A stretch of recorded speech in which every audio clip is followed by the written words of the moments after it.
My name is Cynthia. I work for the Cooperative Extension at the University of Arizona. My office is in Sierra Vista.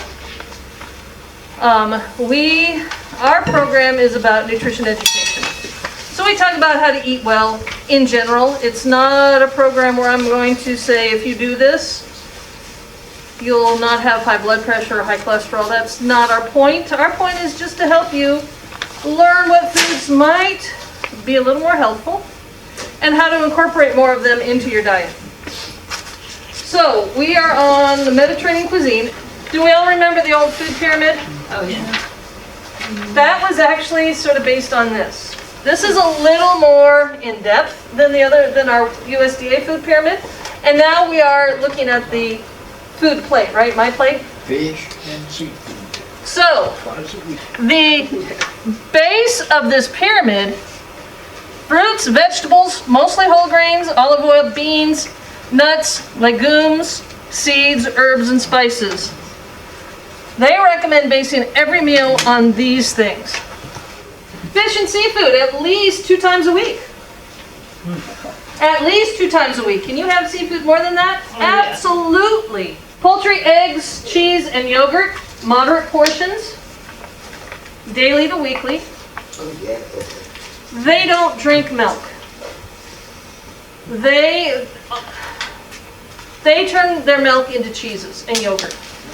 Most of their milk came from, that might have changed now, most of their milk came from sheep and goats. So, yes. Is there any reason to not drink milk if you like it? No. Okay, good. No. We do recommend the low-fat or non-fat milk. Non-fat, yeah. Yeah, no, there's no reason not to. Okay. Meats and sweets less often. When I first started teaching this class, someone asked me, what does that mean? So I had to look it up. They look at meat to include beef, pork, goat, and lamb about once a month. Now, is that something I think everybody in this room is going to do, is cut out meat to once a month? No. But consider reducing the portion size of your meat. Think of meat as the condiment. And base your meal on these things. So instead of that 6-ounce steak, think about the 4-ounce steak.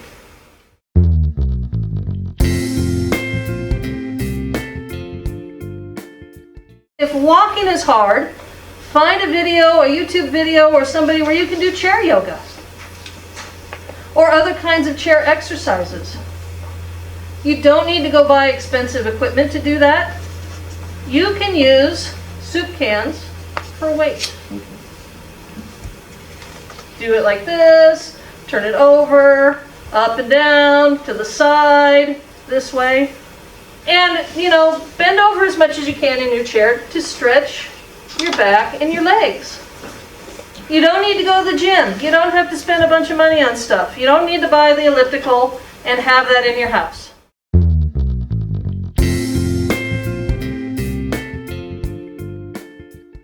Do we drink enough water? Yeah. What's the very first symptom of being dehydrated? You're hungry. Headache. Being thirsty. Being thirsty. And then hunger can be a sign. Lightheaded, we're at 3 to 5% dehydration.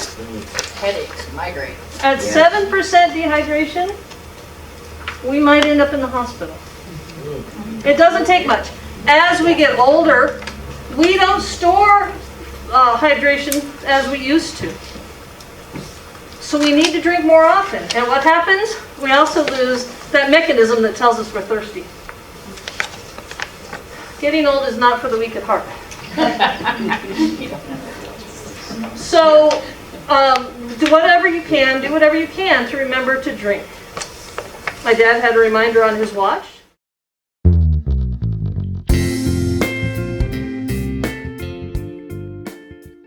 So we want to cook it to the correct internal temperatures.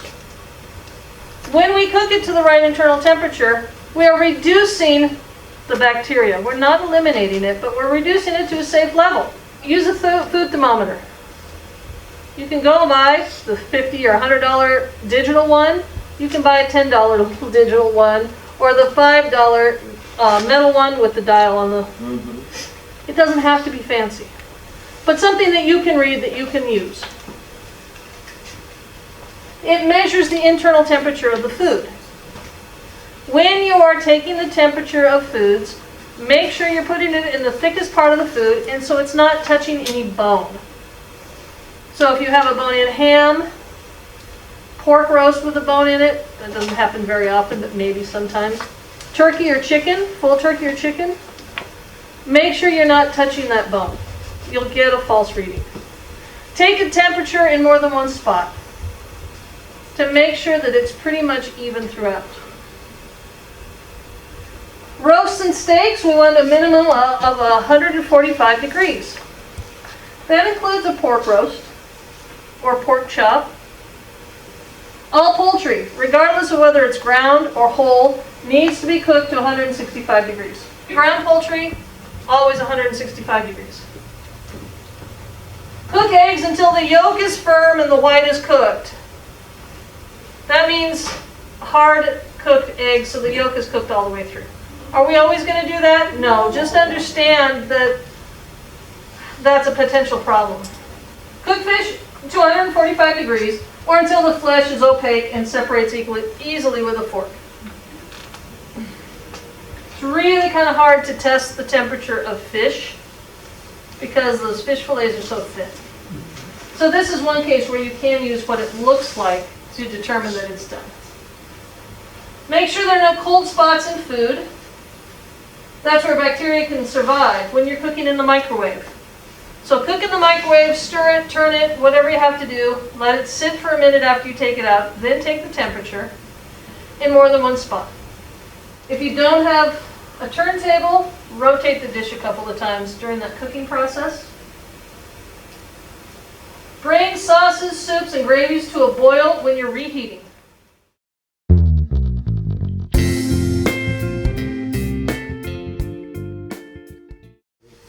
We're going to add some apple in there. I've brought some black beans for our protein. And we have this kale slaw. So it's got kale and some other green leafy vegetables, carrots. Might be cabbage. Yeah, it is. So we're going to have a big salad. So Najaya, yesterday or this morning, put some oil-based dressing on this for me.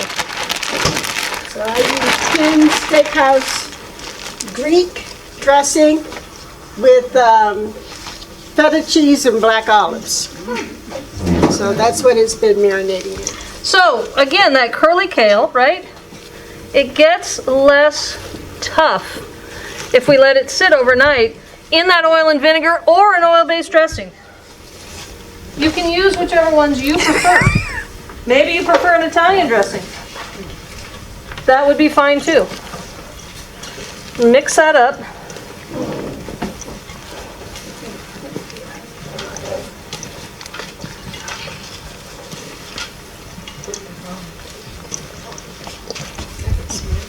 It smells so good, doesn't it? So, I'll show you my little trick on bell peppers. If your hands can handle it, put your thumb on the stem, push in. When you open it, most of the seeds are right here. Oh my gosh. We burned something. So you're done. I mean, there's a few other seeds to tap out of there. But you got most of the seeds out in one fell swoop.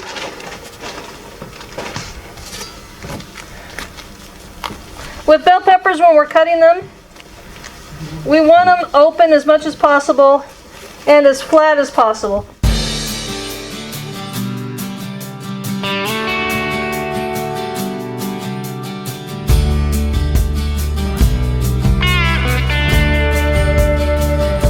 We're going to put a couple apples in there.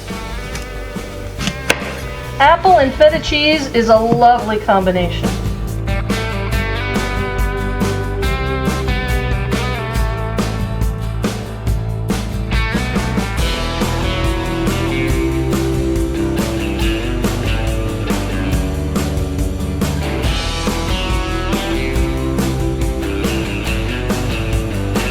And then some black beans.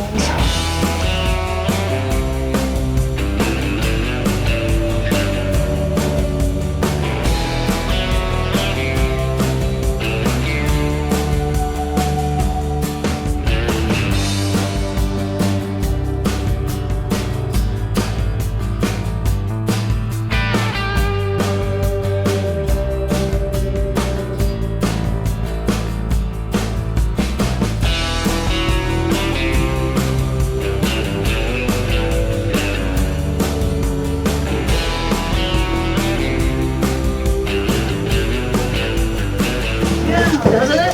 This one? How is it? It's very good. Very good. Slow down. I'm making a I'm not going to say delicious again. It's wonderful.